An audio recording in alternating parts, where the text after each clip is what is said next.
কোরআন তেলাওয়াতের মধ্য দিয়ে আজকের তৃতীয় রজনীর তাফসীর মাহফিলের কার্যক্রম শুরু হলো। আমাদের সম্মানিত প্রধান মেহমান হযরত মাওলানা আব্দুল গফফার সাহেব ইতিমধ্যে আমাদের মাঝে এসে পৌঁছেছেন। সম্মানিত মুহতারাম অল্প সময়ের মধ্যেই স্টেজে আসবেন এবং মূল্যবান তাফসীরের কাজ শুরু করবেন।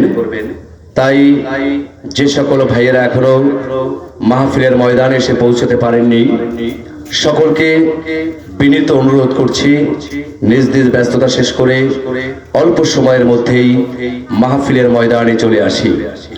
সম্মানিত হাজিরিন, আপনাদের সামনে সংক্ষিপ্ত বয়ান পেশ করছেন অত্র মসজিদের সম্মানিত ইমাম এবং খতিব হযরত মাওলানা আমিনুল ইসলাম সাহেব।